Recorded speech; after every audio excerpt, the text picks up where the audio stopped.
कारण ये है कि राम जी बताना चाहते हैं, दायां पैर सीता जी का था और बायां पैर लक्ष्मण जी का था। लक्ष्मण जी के बाएं पैर, लक्ष्मण जी राम जी का बायां पैर किसी को छूने नहीं देते थे सेवा भाव में, और सीता जी दायां पैर किसी को छूने नहीं देती थी। और राम जी मुस्कुरा रहे हैं कि आज तुम्हारा स्थान यह केवट लेने वाला है।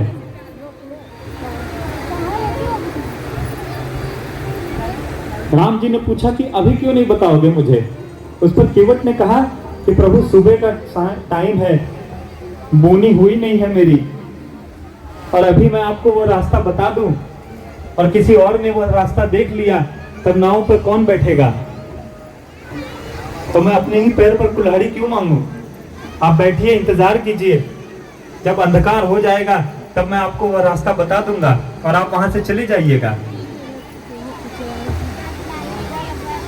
तब लक्ष्मण जी ने कहा कि इतना समय नहीं है।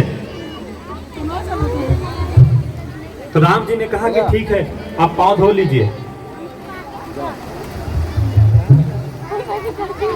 अब केवट ने कहा कि नहीं, आप आदेश दीजिए कि मैं आपके पैर पखारूं।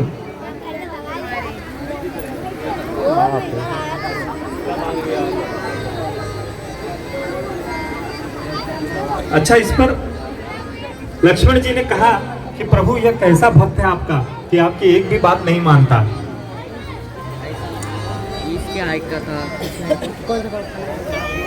जब से आप निकले हो कोई आपकी बात ही नहीं मान रहा है। महाप्रजा को आप भेज रहे थे, वो आपकी बात नहीं माने। इधर केवट से आप नाव मांग रहे हो, वो आपकी बात नहीं मान रहा। अच्छा, भगवान ने कहा कि यदि आप सुबह सुबह उठे, दुकान खोलें और सामने कोई उधारी वाला आ जाए तो दुकान वाला चिढ़ जाता है। दुकान वाला चिढ़ जाता है यह सोच के कि बोनी बिगाड़ दी इसने, अब दिन भर उधारी ही चलेगा।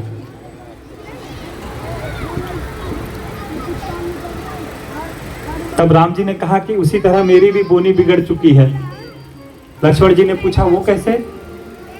बोले घर से जब चले थे तुमको भी मना किए थे, सीता जी को भी मना किए थे, कोई माना। अब पूरे रास्ते ऐसे ही मिलेंगे।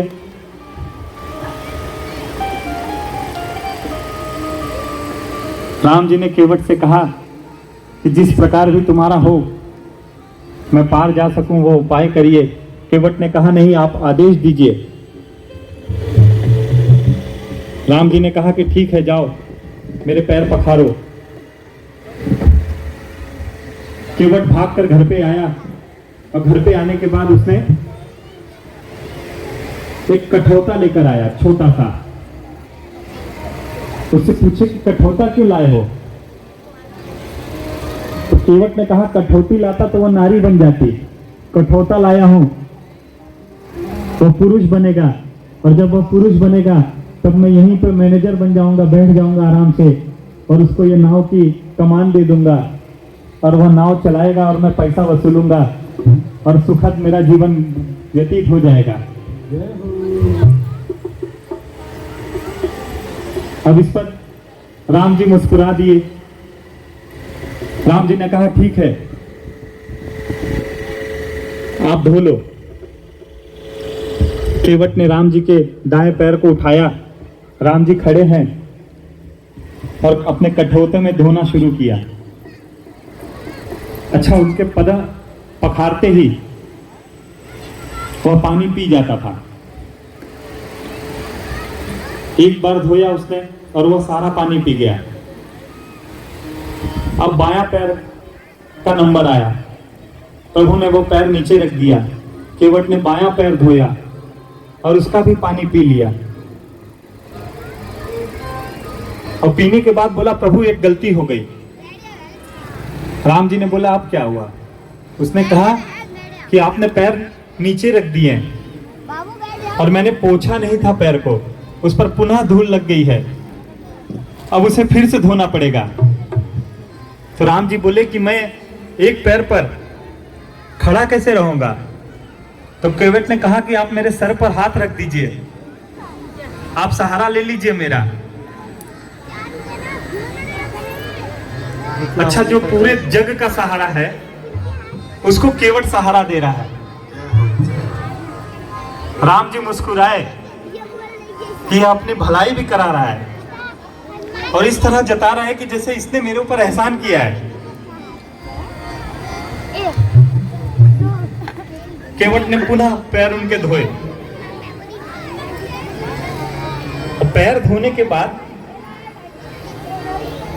उनके पैर पोछे, गमछी बिछाई और उस पर रख दिया। फिर पुनः बायां पैर धोने लगा। राम जी ने पूछा अब किस लिए? केवट ने कहा कि महाराज, आपके चरण कमलों के जो मैंने रस पिए हैं, क्या मैं अपने परिवार को भी पिलाना चाहता हूं। तो लक्ष्मण जी पीछे से बोले 3 बार तुम खुद पी गए, तब उनका ध्यान नहीं आया? तो बोले महाराज 3 बार में तो मैं ही तृप्त हुआ हूं, और मैं पी रहा था तो मैं देख रहा था वो लोग वहां पे ललच रहे हैं। तो नाथ, जब मुझे पिला ही दिए हैं तो उनको भी पिला दीजिए। तो प्रभु ने कहा कि ठीक है।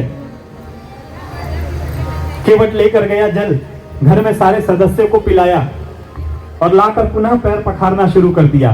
अब लक्ष्मण जी पुनः क्रोधित हो गए, बोले तुम्हारा हुआ नहीं अभी तक? केवट ने बोला महाराज,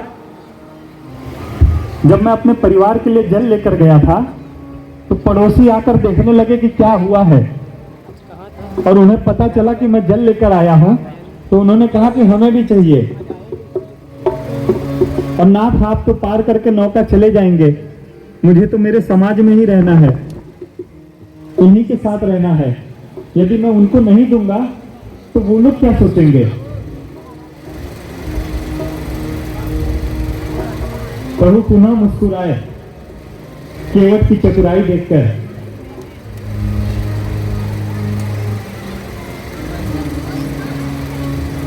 और प्रभु ने कहा कि ठीक है, पखार लो। केवट उनके पांव पखारे और पखारने के बाद केवट पुनः उनका बायां पैर पखारना शुरू कर दिया। अब लक्ष्मण जी क्रोधित हो गए। क्रोध में उन्होंने कहा कि अब अति कर दिया, अब नहीं छोड़ेंगे इसको। केवट फिर से प्रभु के चरणों में गिर पड़ा, बोला नाथ, पहले मैं उनको पार करना चाहता हूं जो आपसे पहले आए हैं। राम जी बोले मुझसे पहले कौन आया है? सबसे पहले तो मैं ही आके खड़ा हूं यहां पर। केवट ने कहा नहीं नाथ, मेरे पूर्वज खड़े हैं कब से भव पार होने के लिए।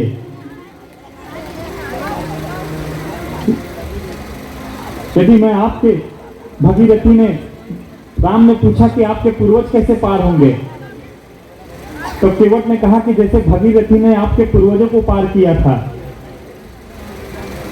गंगा जी को उत्पन्न करके ब्रह्मा जी के कमंडल में, मैं भी अपने पूर्वजों को पार करूंगा।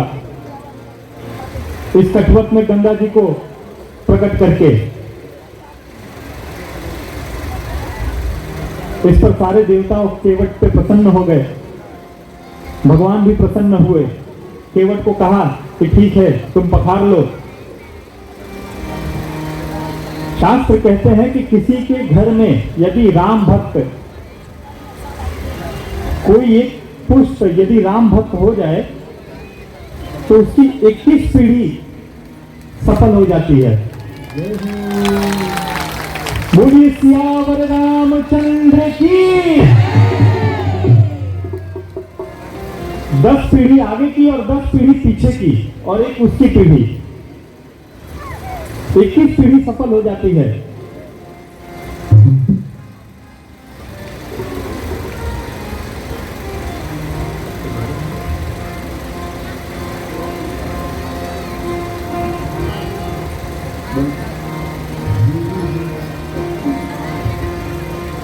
केवट ने कहा रघुराई से,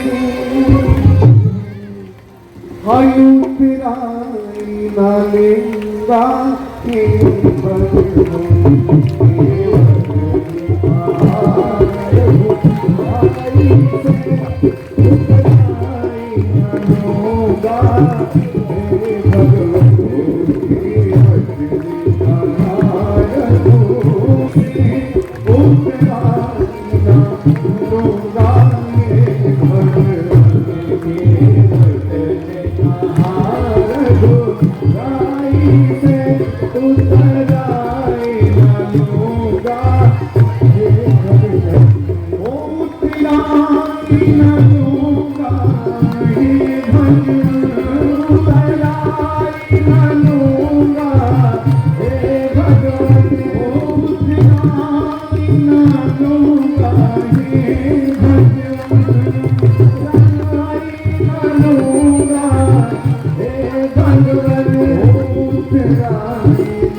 उतराई न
देखिए, कल ही मैंने आप लोगों को कहा था कि मुझे प्रमाण चाहिए, और प्रमाण यह है कि यह मंडप का छत उड़ जाना चाहिए। तो पुनः एक बार जयकारा लगाइए, सियावर रामचंद्र की। अभी हमारे बीच में प्रभु बनवासी के भेष में पहली बार आ रहे हैं। कल हम लोग उनको राजसी के भेष में दर्शन किए थे और आज बनवासी के भेष में। तो बोले सियावर रामचंद्र की, बोले राम लाल की, लाल की, लाली की। सब लोग बनवासी वेश में अभी दर्शन करेंगे भगवान का, स्टेज पे आएंगे। अच्छा, यहाँ पर एक बात मैं देख रहा हूँ कि हर लोगों को सिर्फ उत्साह की कथा सुनने में ज्यादा अच्छा लगता है।